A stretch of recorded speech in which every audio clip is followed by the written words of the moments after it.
Good afternoon, ladies and gentlemen. Welcome to Lifestyle with Dr. Moby. I am Dr. Moby, and today we are honored with great director Cameron Mitchell from New York. How are you, sir? I'm doing great, as good as one can be in the midst of all of this craziness. But hopefully there's a vaccine on the way and we can get back to in-person interviews and interactions soon. But for now, I know this is the thing going, right? This is the cream of the crop right now. Yeah, and that's I always say that's called life.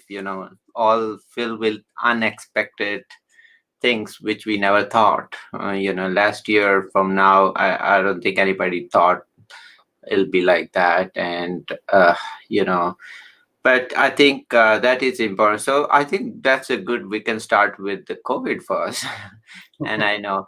So tell me, I know it has affected the film industry and movie a lot. So tell me how you're surviving with all that. Well, I mean, I feel like you have to you can't go mentioning this without mentioning the whole Tom Cruise thing that happened today. I feel like that brought, the film industry kind of operates in and out of our vision, so to speak.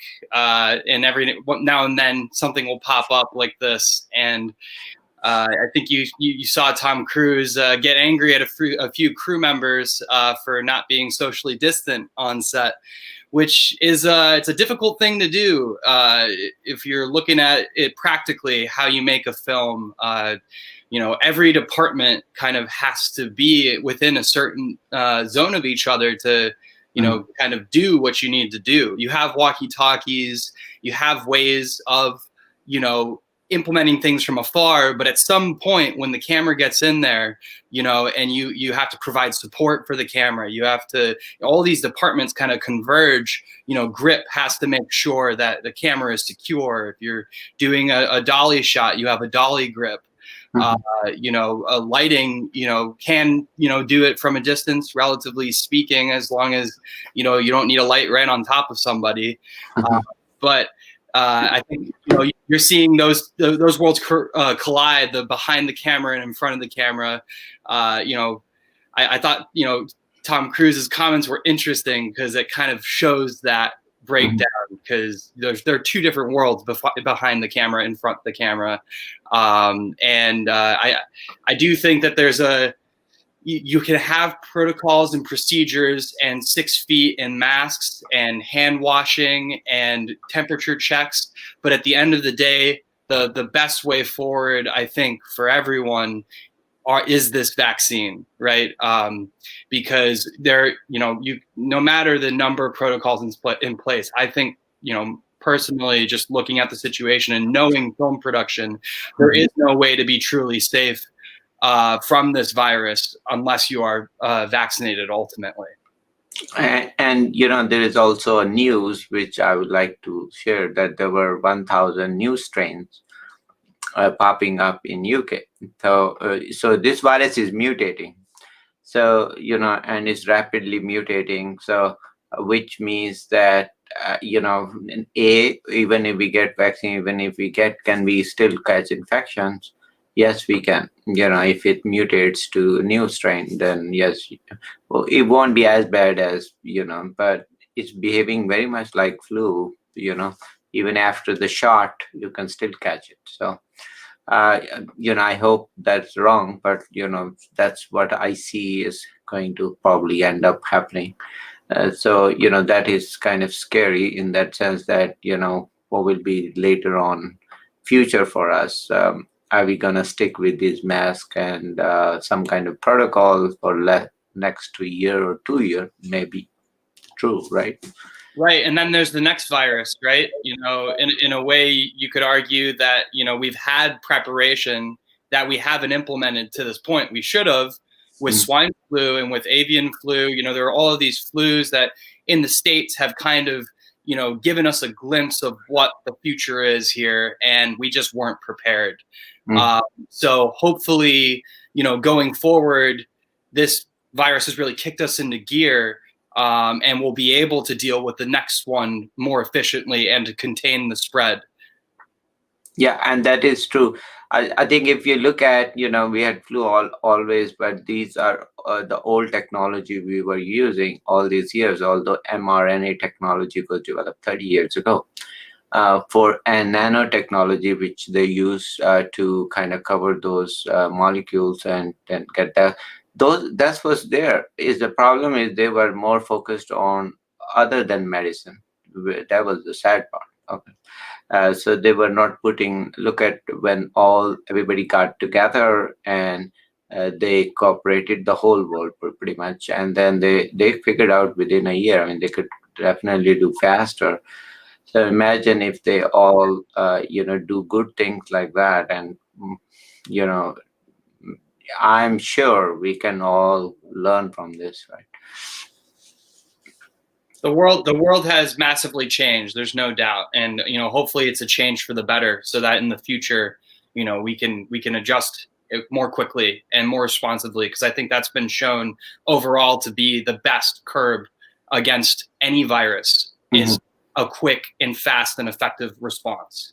Yeah, and to carrying each other and different countries, and I mean, look at the vaccine they got approved so far was developed by somebody is a Turkish background, so they kind of cooperated and helped. So I think they can really benefit from each other if they want. The problem is people are somehow not open to those communication lines. So I don't know why, but the virus, I think virus does not differentiate if you are from UK or China or from US. It's gonna kill everyone pretty much. The other thing which is coming up, and I'm passionate about, is for poor people and middle class and lower income lower income countries too. There are a lot of rich countries or affluent countries are getting all the vaccines, and they will get that. But what about those poor? They can't afford that. What will happen? Would they die? And those are kind of still sad part about that. That's what I see. It's every story is same. Whether you're watching Titanic and you see that when Titanic ship was sinking, they said, "Oh, the upper class or the middle class move them to, and the lower class let them sink." Oh, well, the whole ship sank. Okay, nobody's. so, I think that is still holds true even today. Right. Well, that's a good analogy, because also when it got to the top decks, all they could do was play the rich people a song, right? So yeah. We'll all go down together. Maybe the top tier will get a song on the way out, but if we don't pull together, we will all go down inevitably.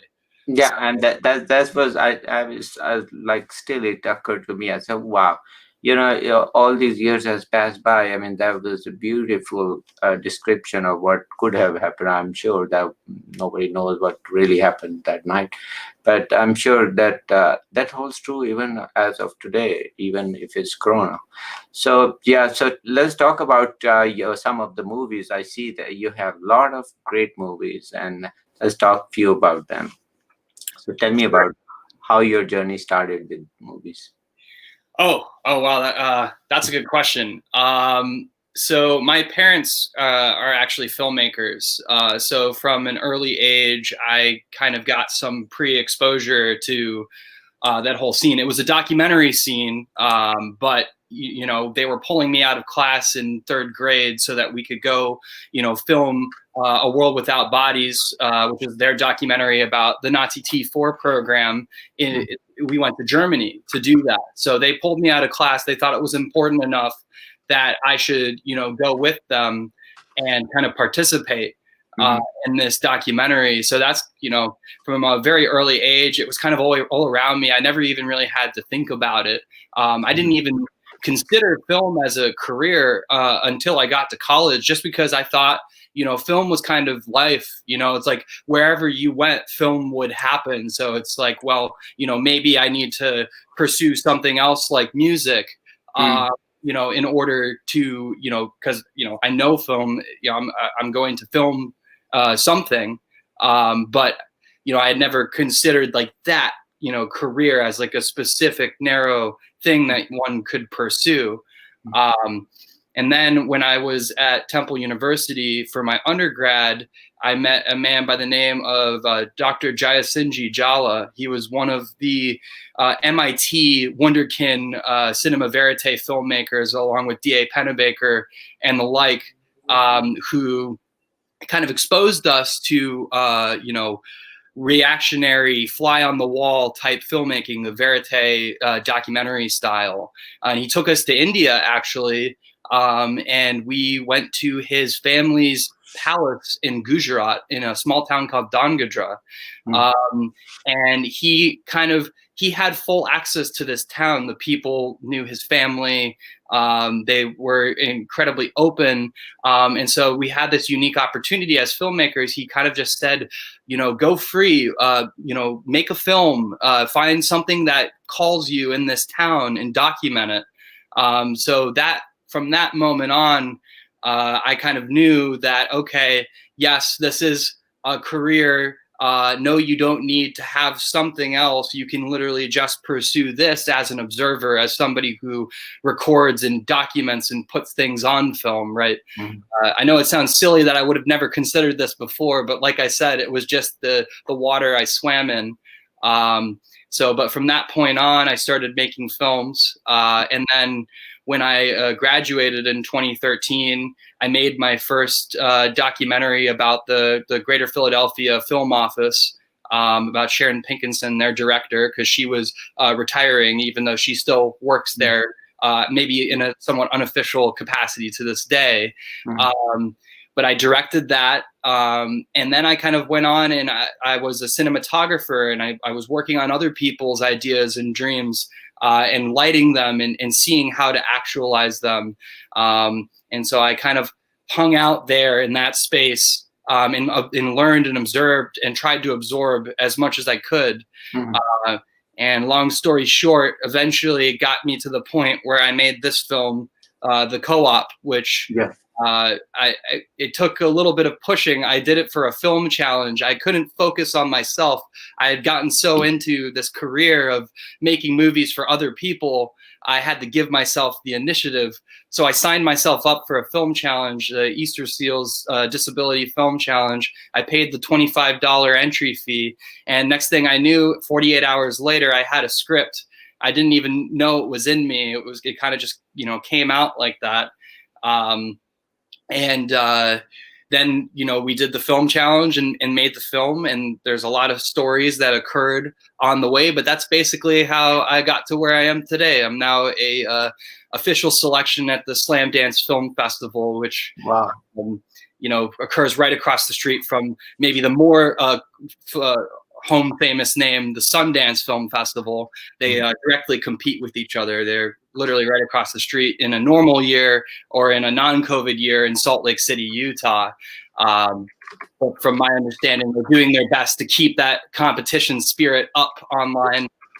With their Slamdance is doing like a banner campaign where you can vote for the best film banner, and then they'll put that up on their page, kind of like you would see in Salt Lake City. But yeah, so that's kind of how I got here. Congratulations on several things. First is, being, carrying your legacy of your parents, into movies. And, that I'm sure your parents are so proud of that, right? That, they see the family really highlighting the successes of your parents. And then not only that, achieving to the next level for them and yourself.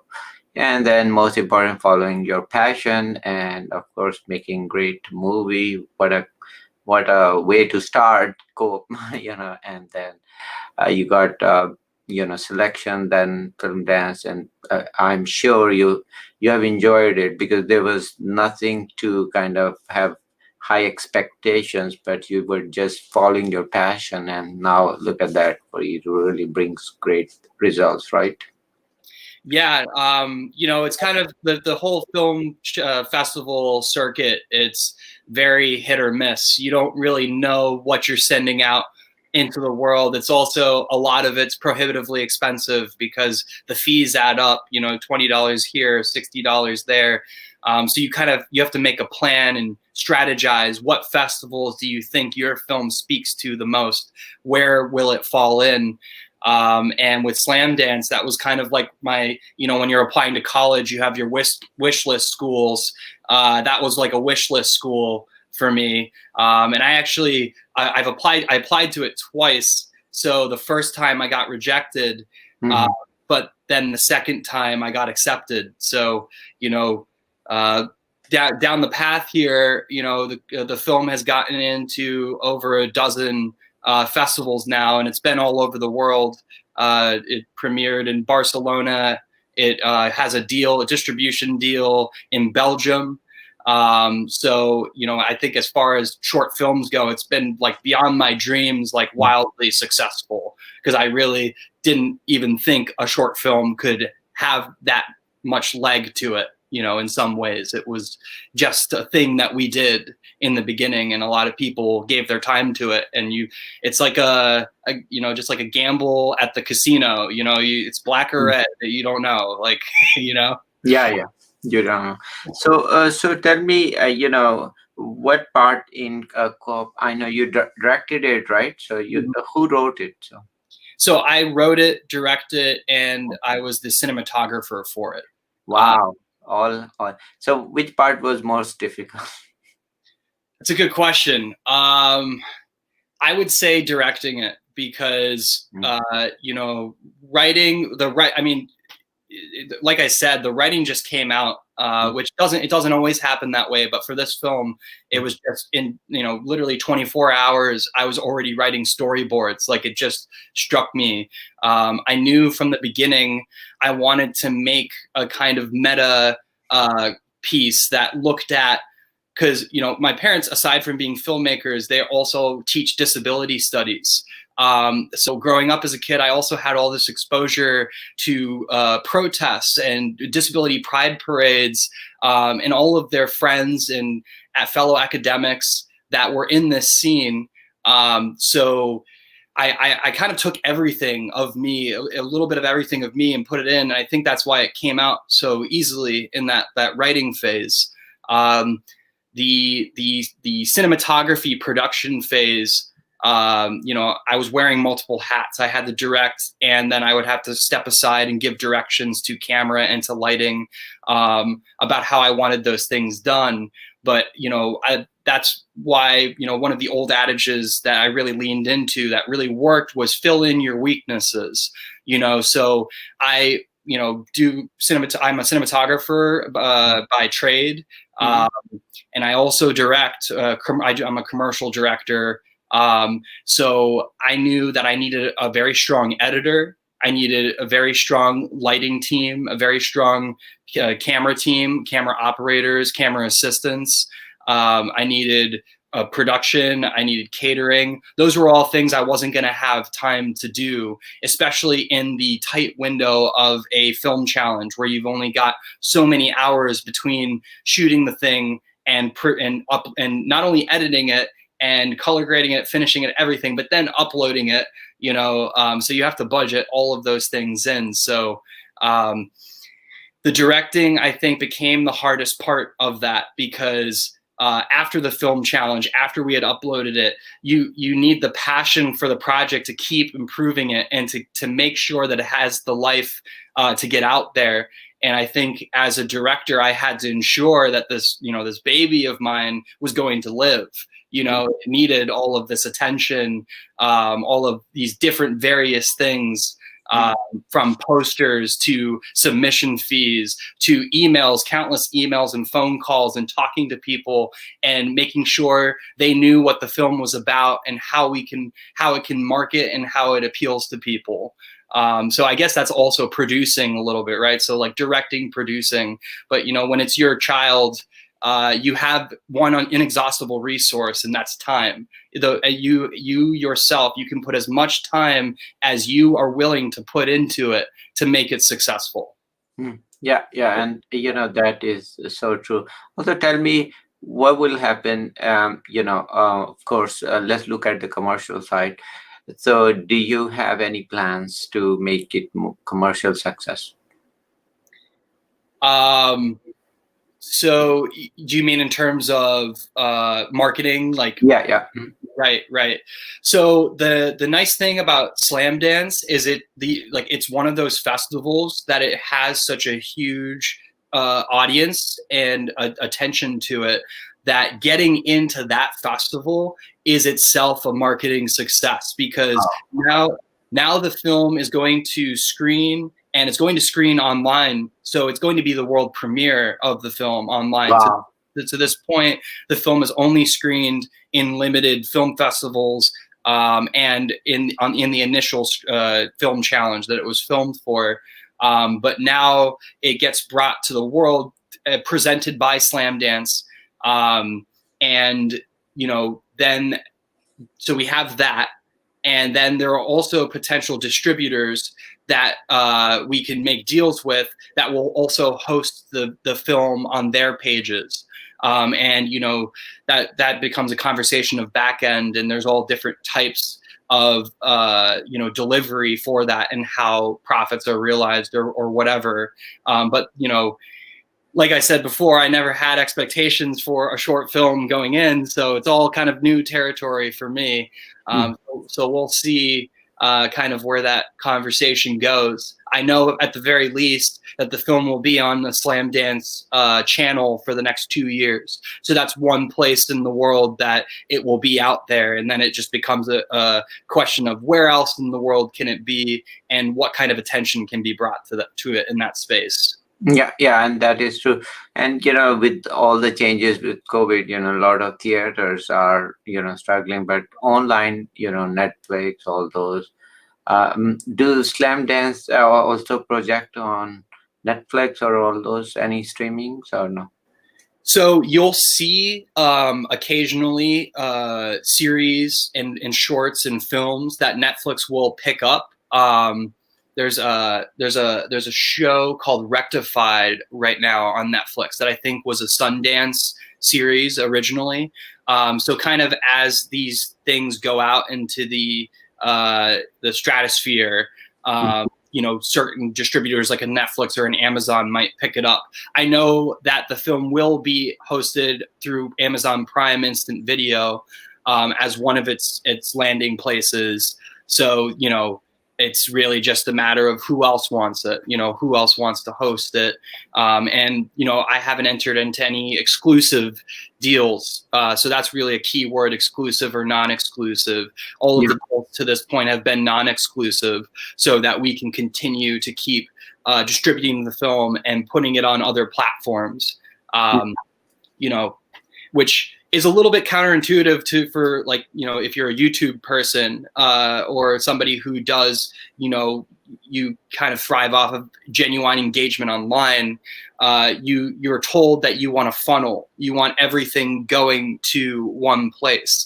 But in the case of short films, from what I've come to understand, the more places, the better, because, you only have a certain life cycle to each film. There's a certain attention and a snowballing, and it just keeps going and going and getting bigger, and you want to ride that as much as possible. So that's kind of what we're doing. Mm-hmm. Also, tell me, what is the future projects you have in mind, or are you working on some stories or some projects? Yeah, so right now I'm in post-production on a documentary feature that's actually a continuation of my parents' work that I mentioned before. It's called Disposable Humanity, and it tracks the Nazi T4 program, which targeted disabled people. And was actually the preliminary first phase of their killing program. It's not as well known or taught.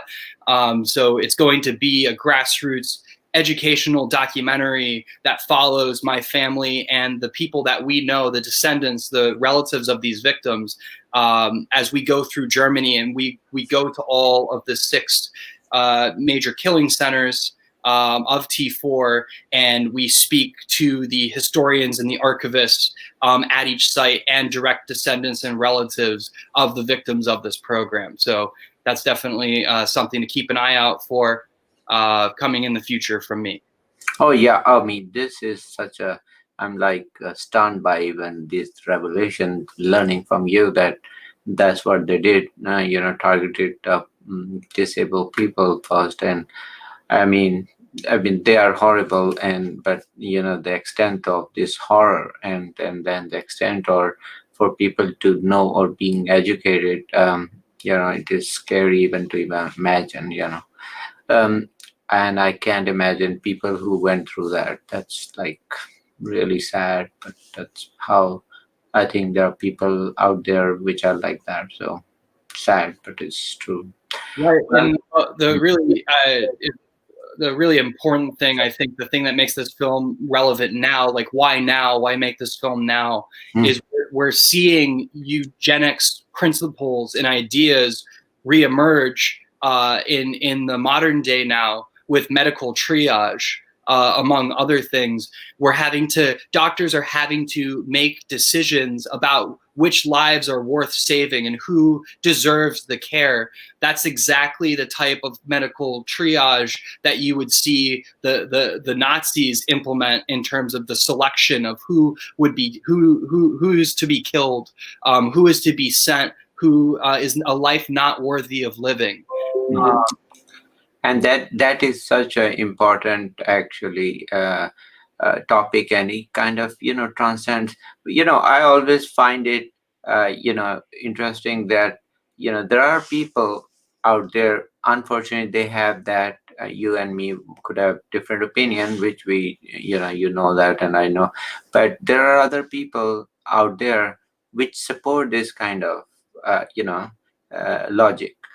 So there are, so I'm always like trying to learn, trying to learn why do they even believe that, that is even right. So ideally, if somebody, this is kind of total, in my opinion, just I can't believe somebody thinks like that, but they do.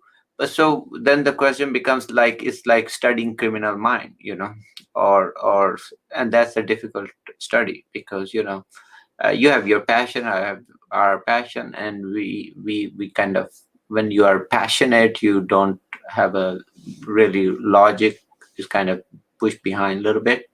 So if you're studying killer's mind, of course you have your, you're kind of frustrated with the whole idea that it's being a killer. And then, so that is, to me, is I always try to understand for learning purpose, what they get out of this. Yeah, that's it. It's interesting because that's actually kind of at its heart what the co-op is about. It follows a robber who, out of desperation, is robbing a grocery store, Mhm. and I think all of this kind of relates back to capitalism and how we live in a capitalist society that will drive us to do things in the name of money or for money that we wouldn't do otherwise, right? It creates that situation, those need for resources. And we all know, if your resources, if your needs aren't met, that's it. That's you need your basic needs met in order to focus on anything else. So, Maslow's hierarchy of needs and other things have studied this. So we have this robber going through this grocery store, trying to net as much cash as he can from its patrons, and they're all disabled. And you can kind of tell from the robber's mindset that he doesn't think that these, disabled people have anything to offer him, that, he's been kind of, he's bought into this scapegoating of disabled people as, not useful to society. And they kind of progressively contradict that as he progressively goes through the store, and kind of, nipping and pulling at these various threads of ideas that he has seeded within him, things that he's been taught to kind of, chastise or to scapegoat, or just ideas that he's held in his mind that make him different from others, that make him better than the lowest of the low, supposedly, right? And by the end of the film, if I don't want to spoil anything, but let's just say his trajectory is changed. Yeah. And that's why I was, when I saw your co, I said, wow, that must be very fascinating. I mean, it always intrigued me that, because, with lifestyle also, I mean, we tell people to eat healthy and all that good things, but they are more fascinated with bad food, with bad choices, with the worst choices. And to me, always is that, okay, yes, we can rebrand our message, sure. Maybe we don't know how to educate them. That's true. That's also true, But the second is why this are fascinated with those bad choices in life, or why they are. I mean, that's a simple example. So same, why people are more attracted to, or they find that more satisfying in a way. So that's, yeah, a lot of learning, but I'm very fascinated by your concept of code. So. Yeah, it's interesting. The body is the temple reminds me of Sal in Dog Day Afternoon. He tells that to Sonny. He says that, you can't be buried in a Jewish cemetery if you have tattoos on your body. It's that idea of purity, but I think you can take it in both directions. Like, something good can become something bad if you dig into it enough, right? That's like the nature of addiction, right? Anything really, it all depends on your, how hard you dig into it or how hard you rely on it. But everything in balance, right? That's the ultimate goal, is to achieve balance, I think. Just, the directions, like, so it was such a fascinating talk to discuss, even with you, to learn about your methods and so forth. So any final thoughts you have for my audience? Just to, I'm going to drop the follows. So follow me on Instagram at CSM DOP. You can go find more information about the co-op on Facebook at facebook.com/the co-op movie. And if you like what we've talked about here today, there's more to it. There's more to find out. So hop on by those pages and, let's engage in some conversation. Sure. I'd love to, and keep us posted with the success, and any updates you'd like to come back and kind of give us. I will be very happy, to kind of follow along with you. We are praying for your success. You take care and stay safe. Okay. Happy New Year. Merry Christmas. Okay. Take care. Yeah. Happy holidays. Christmas. Happy New Year. Happy Kwanzaa. And, stay safe. Thank you for having me. This is a great show, and very important, good topics and food for thought discussed here. Yeah. We just discussed, anybody wants to come up and discuss their thoughts, and kind of we learn pretty much. I mean, I learned greatly even just talking. Thank you, sir. Take care. Thank you, Dr. Moby. Take care.